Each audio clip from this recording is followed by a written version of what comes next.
ಎಲ್ಲಾ ಪಕ್ಷಗಳು ಕೂಡ ಮುಂದಿನ ಲೋಕಸಭಾ ಚುನಾವಣೆಗೆ ಸಮರ್ಥವಾಗಿ ಎದುರಿಸಬೇಕು ಅನ್ನುವ ಲೆಕ್ಕಾಚಾರದಂತೂ ಇದ್ದೇ ಇದೆ. ಸತೀಶ್ ಜಾರಕಿಹೊಳಿ ಅವರು ಮುಂದಿನ ಲೋಕಸಭಾ ಚುನಾವಣೆಯ ಈ ಸಂದರ್ಭದಲ್ಲಿ ಅವರ ಪಾತ್ರ ಏನು, ಏನ್ ಮಾಡಬೇಕು ಅಂತ ಯೋಚನೆ ಮಾಡ್ತಿದ್ದಾರೆ? ನೋಡಿ, ನಮಗೇನೋ ಪಾರ್ಟಿ ಜವಾಬ್ದಾರಿ ಕೊಡ್ತಿದೆ. ಸೊ ಅದನ್ನು ವಿಶೇಷವಾಗಿ ನಮ್ಮ ಬೆಳಗಾವಿ ಇರ್ಬೋದು, ಬಾಗಲಕೋಟೆ ಇರ್ಬೋದು, ಅಥವಾ ನಮ್ಮದೇ ಪಕ್ಕದ ಚಿಕ್ಕೋಡಿ ಇರ್ಬೋದು. ಸೊ ಅದನ್ನು ನಾವು ಗೆಲ್ಲಿಸಲಿಕ್ಕೆ ಪ್ರಯತ್ನ ಮಾಡ್ತೀವಿ. ನಮ್ಮ ಜವಾಬ್ದಾರಿ ಕೂಡ ಅದು. ಇತ್ತೀಚಿನ ಬೆಳವಣಿಗೆನ ಗಮನಿಸಿದಾಗ ಚಿಕ್ಕೋಡಿ ಒಂದ್ ಕಡೆ, ಬೆಳಗಾವಿ ಮತ್ತೊಂದು ಕಡೆ, ಅಥವಾ ಉತ್ತರ ಕನ್ನಡ ಭಾಗದಲ್ಲಿ ಸತೀಶ್ ಜಾರಕಿಹೊಳಿ ಅವರು ಯಾರಿಗೆ ಹೇಳ್ತಾರೆ ಅವ್ರಿಗೆ ಟಿಕೆಟ್ ಸಿಗುತ್ತೆ ಅನ್ನೋ ಮಾತುಗಳು ಕೇಳಿ ಬರ್ತಾ ಇದೆ ಸರ್. ಒಟ್ಟಾಗಿಯೇ ಡಿಸಿಷನ್ ತೊಗೋತೀವಿ. ಅದೊಬ್ಬ ಜವಾಬ್ದಾರಿ ಇರಲ್ಲ. ಯಾಕಂದ್ರೆ 8 ಜನ ಅದಕ್ಕೆ ಗೆಲ್ಲಿಸ್ಬೇಕಾದ್ರೆ 8 ಜನ ಮಾಡ್ಬೇಕು. ನಾವು ಸತೀಶ್ ಜಾರಕಿಹೊಳಿ ಒಬ್ಬರೇ ಮಾಡ್ಲಿಕ್ಕೆ ಆಗೋಲ್ಲ. ನಾನು ಮಾಡಿದ್ರೆ ಅದು ಅಭ್ಯರ್ಥಿ ಸರಿ ಇಲ್ಲದೆ ಇರ್ಬೋದು. ಹೀಗಾಗಿ ನಾವೇನೇ ಇದ್ರು ಜಂಟಿಯಾಗಿ ಚರ್ಚೆ ಮಾಡಿ ನಿರ್ಧಾರ ಮಾಡ್ತೀವಿ ಯಾರು ಕೊಡಬೇಕಂತ, ಹೊರತಾಗಿ ಒಬ್ಬರು ಡಿಸಿಷನ್ ಮಾಡೋಲ್ಲ ನಾವು. ಎಲ್ಲಾ ಪಕ್ಷಗಳು ಕೂಡ ಮುಂದಿನ ಲೋಕಸಭಾ ಚುನಾವಣೆಗೆ ಸಮರ್ಥವಾಗಿ ಎದುರಿಸಬೇಕು ಅನ್ನುವ ಲೆಕ್ಕಾಚಾರದಂತೂ ಇದ್ದೇ ಇದೆ. ಸತೀಶ್ ಜಾರಕಿಹೊಳಿ ಅವರು ಮುಂದಿನ ಲೋಕಸಭಾ ಚುನಾವಣೆಯ ಈ ಸಂದರ್ಭದಲ್ಲಿ ಅವರ ಪಾತ್ರ ಏನು, ಏನ್ ಮಾಡಬೇಕು ಅಂತ ಯೋಚನೆ ಮಾಡ್ತಿದ್ದಾರೆ? ನೋಡಿ, ನಮಗೇನೋ ಪಾರ್ಟಿ ಜವಾಬ್ದಾರಿ ಕೊಡ್ತಿದೆ. ಸೊ ಅದನ್ನು ವಿಶೇಷವಾಗಿ ನಮ್ಮ ಬೆಳಗಾವಿ ಇರ್ಬೋದು, ಬಾಗಲಕೋಟೆ ಇರ್ಬೋದು, ಅಥವಾ ನಮ್ಮದೇ ಪಕ್ಕದ ಚಿಕ್ಕೋಡಿ ಇರ್ಬೋದು.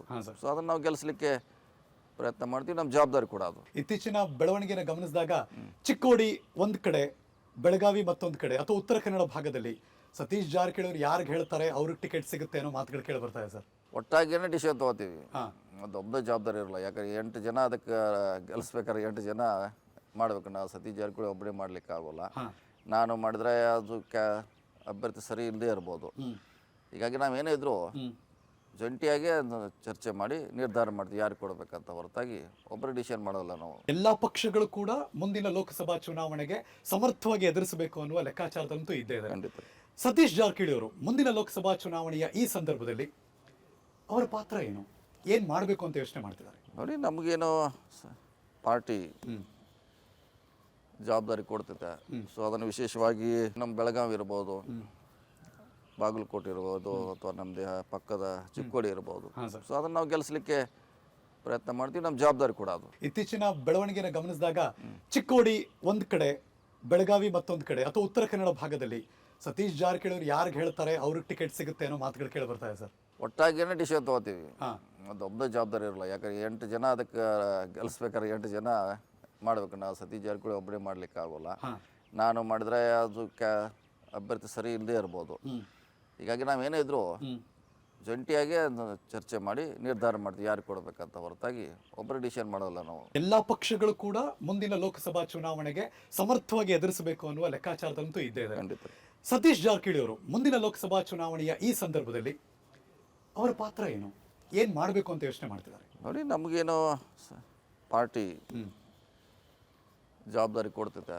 ಸೊ ಅದನ್ನು ವಿಶೇಷವಾಗಿ ನಮ್ಮ ಬೆಳಗಾವಿ ಇರ್ಬೋದು, ಬಾಗಲಕೋಟೆ ಇರ್ಬೋದು, ಅಥವಾ ನಮ್ಮದೇ ಪಕ್ಕದ ಚಿಕ್ಕೋಡಿ ಇರ್ಬೋದು.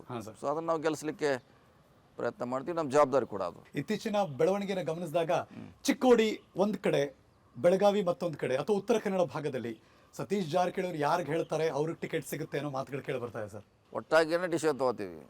ಅದೊಬ್ಬ ಜವಾಬ್ದಾರಿ ಇರಲ್ಲ. ಯಾಕಂದ್ರೆ 8 ಜನ ಅದಕ್ಕೆ ಗೆಲ್ಲಿಸ್ಬೇಕಾದ್ರೆ 8 ಜನ ಮಾಡ್ಬೇಕು. ನಾವು ಸತೀಶ್ ಜಾರಕಿಹೊಳಿ ಒಬ್ಬರೇ ಮಾಡ್ಲಿಕ್ಕೆ ಆಗೋಲ್ಲ.